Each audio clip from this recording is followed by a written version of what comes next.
The book I chose to read is called Holes by Louis Sachar. The publisher is Farrar, Straus and Grox. The copyright date is August 20th, 1998. It is a adventure fiction book with 240 pages, and I'd say the appropriate age would be 9 to 12 years old. The story is about a family that's the Yelnats, and they are believed to be cursed because of their great-grandfather, Eli, and he was believed to be a thief who stole a pig in order to marry a girl. And what had actually happened, he went to an Egyptian maiden, Zeroni, and she had given him a piglet with specific instructions to take the pig to the top of the mountain to drink from the stream, and he was to sing a lullaby to the pig. On the last day, he was supposed to carry the Madame Zeroni up to the top of the mountain to drink from the stream and sing from her, but he didn't. He got on a ship and went to America. And it has been said that the family was cursed ever since then because he didn't fulfill his agreement with Madame Zeroni.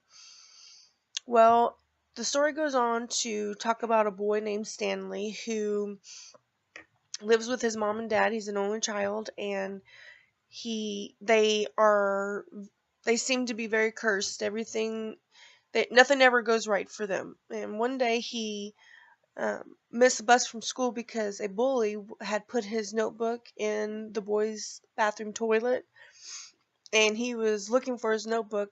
That's how he missed the bus. And so he had to walk home instead. Well, on his way home, there was these sneakers that fell out of the sky and landed on his head, and he thought, "Oh, I could take these sneakers home to my dad, and he can use them to make his invention on foot odor." Well, while he started running home, the police had caught him, and they thought that he had stolen the sneakers. Well, he told them what had happened, and they didn't believe him, and so he had to go to court, and the judge gave him a choice to either go to jail or go to this camp. This camp was called Camp Green Lake. And he figured, well, since my family is poor and I've never been to a camp, then I'll go to the camp instead of going to jail. Well, this camp was located in the middle of the desert, and there was no lake, and it was not green at all.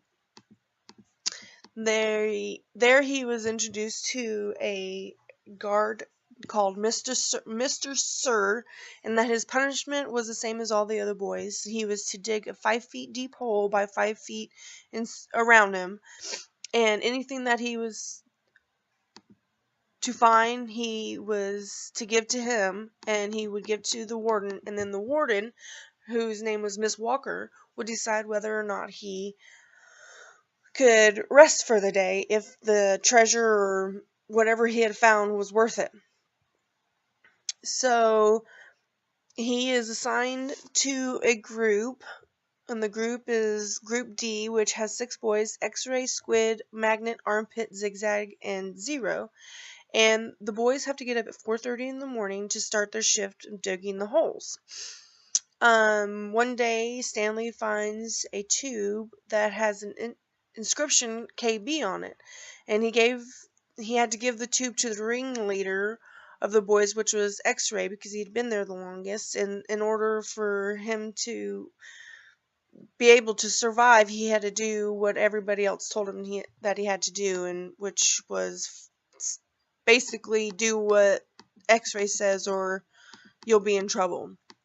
So X-Ray gives the tube to the warden, and the warden thinks that the tube came from his hole, which it actually came from Stanley's hole. So the warden says, "Okay, now this is what you're gonna have to do. You're gonna have to dig this hole and dig in this hole and dig in this hole until you find what else is in there."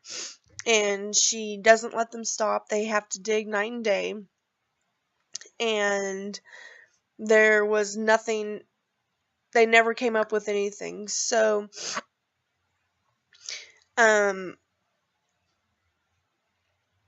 well, because they were digging in the wrong hole, of course. The tube was actually found in Stanley's hole, which the boys had nicknamed him Caveman after he had found the tube. Well, the story goes on to tell about how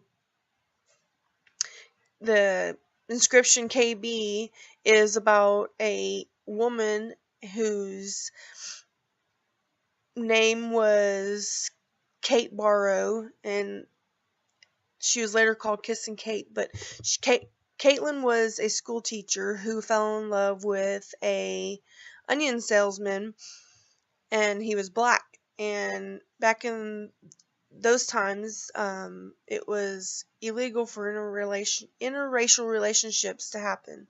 So the townsmen said that they were going to lynch him. Well, the reason being is one of the rich one, Trout Walker, he was the richest man in town, wanted to marry Kate, but Kate didn't want to have anything to do with him. So he basically sabotaged her and Sam's relationship by telling everybody in town that they had kissed and that it was forbidden and that they were going to kill him. And so Kate and Sam tried to escape, and they are in their boat trying to escape through the lake, and of course they don't get away, and Sam they end up killing Sam, and she was grief stricken, and so she became an outlaw. And then from then on, she was known as Kissin' Kate Burrows. She had robbed a stagecoach that Stanley's great-grandfather was aboard, and he had claimed to have survived through in the desert on God's thumb, which later in the story it tells about a mountain that looks like a fist with a thumbs up. And so the story goes back to the boys, and Stanley writes his parents all the time, and he doesn't want them to find out how bad it really is where he's at, so he kind of fibs and tells them about all the activities that he's doing. And he finds out through that Zero can't read. Well, he starts to teach Zero how to read, and in turn, Zero starts digging half of his holes for him.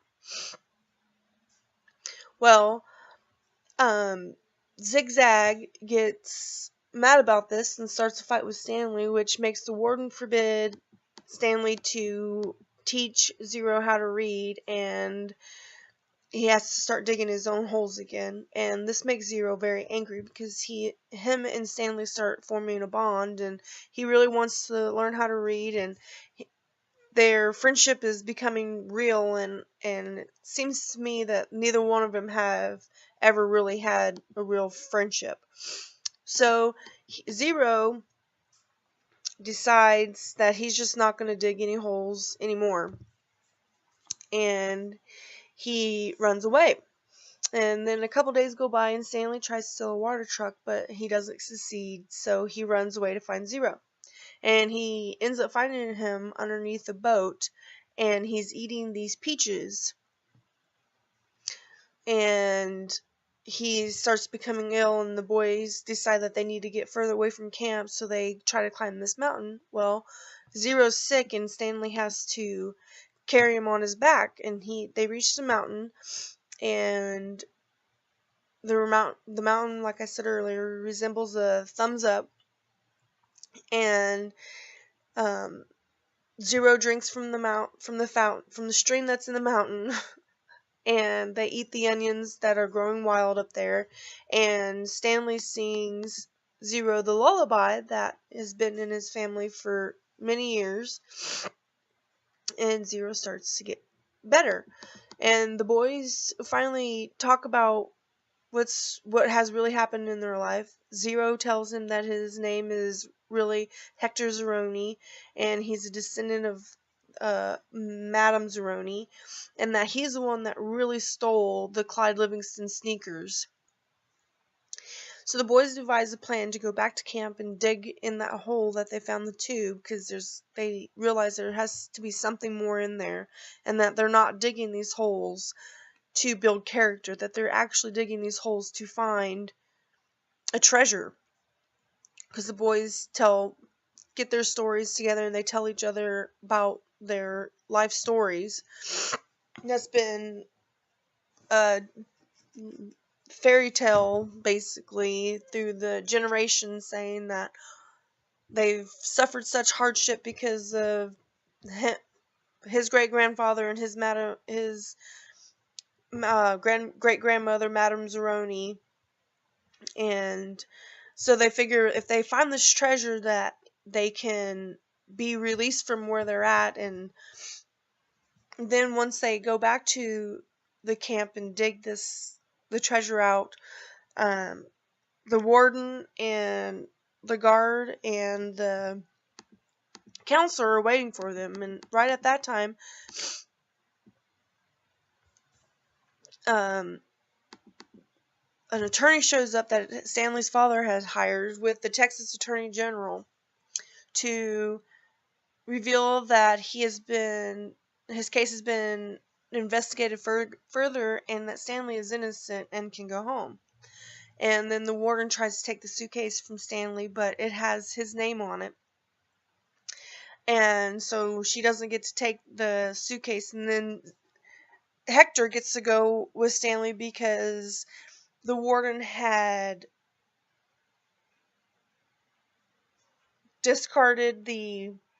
she had destroyed all of Hector's files because she didn't want anybody to find out that he was missing. And so they thought that he had probably died out there in the desert. Well, he gets to go home with Stanley, and it seems like the curse is lifted, and the suitcase was filled with many valuables, and it was actually stolen by Kate many years ago from Stanley's great great grandfather. The end, it seems like I said, the curse is lifted, and Stanley's father succeeds in inventing a odor killer for foot odor, and which smells like peaches. And Stanley becomes more confident and has improved his physique while he was at the camp digging holes, of course. And Hector is also finally reunited with his mother that he was separated from long ago. And that's the end of the story.